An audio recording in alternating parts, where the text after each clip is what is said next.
This is the new American Constitution.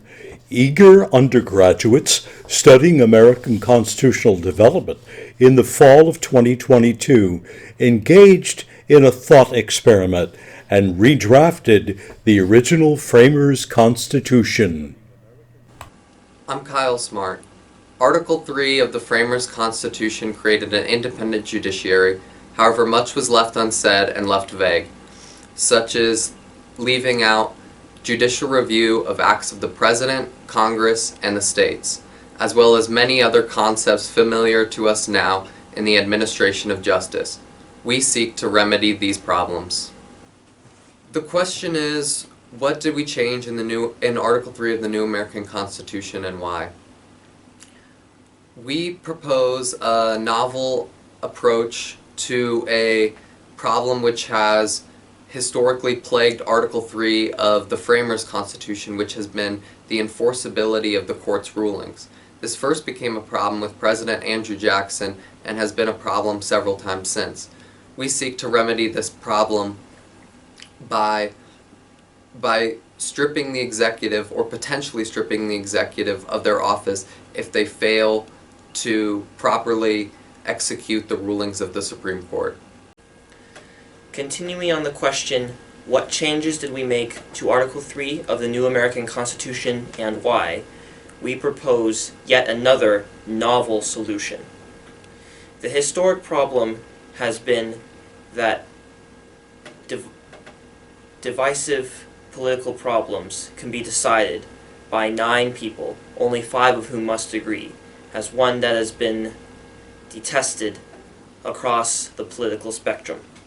We propose that with a 2/3 majority of a combined House, a combined chamber of both Congress and the Senate, where everyone's vote counts once, you can override a Supreme Court ruling. The question is, what did we not change of Article 3 of the new American Constitution and why?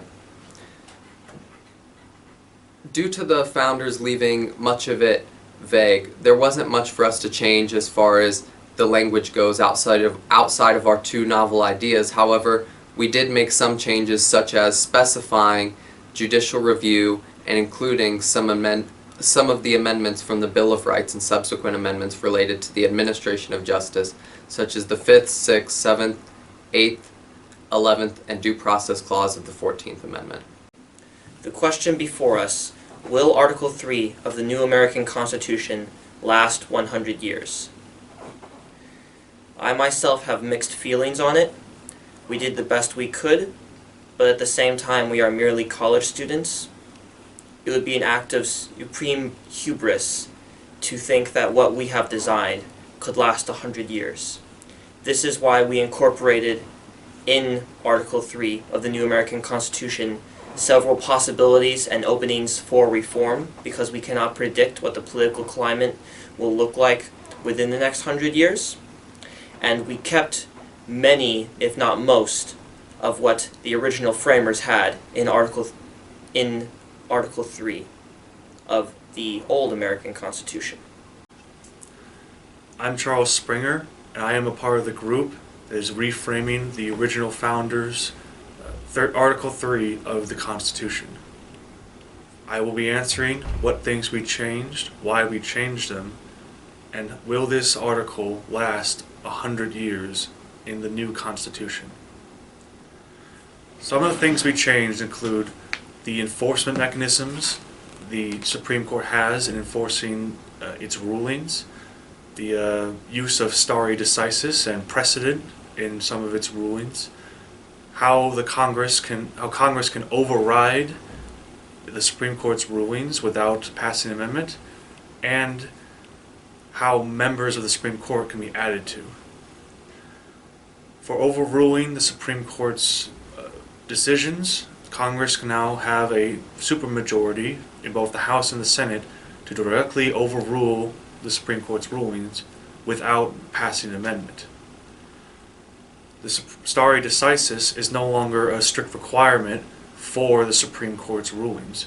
Although it is recommended that they do follow stare decisis in certain cases, if there is a past case that has precedent that will be considered immoral by the Supreme Court at the time, there is nothing to enforce that they follow that. In order to add new members to the Supreme Court, a vote must be carried in the House and the Senate to receive a majority, a simple majority, that must be then held again 10 years later in a second vote. This is to ensure that the political process of packing the court for the benefit of one party does not take place, and there is a genuine desire to add members to the Supreme Court. Lastly, for enforcement mechanisms, it is now strictly written in the Constitution that any ruling by the Supreme Court is strictly law, and that any executive branch member that does not enforce that is in breach of the law and is viable for impeachment. Now, whether this Constitution and this article will last 100 years, I do not believe so. But the way things are going, the way technology is advancing, our understanding and enaction of politics is changing rapidly. It is not necessarily this article is not perfect in many ways. The issue is that as times change, people change, and the American society that we live in will change. And this article may not be the same as we understand it. It could be interpreted different ways or added to in different ways in the future. This is not necessarily a bad thing. This is merely a function of America and how we live in it.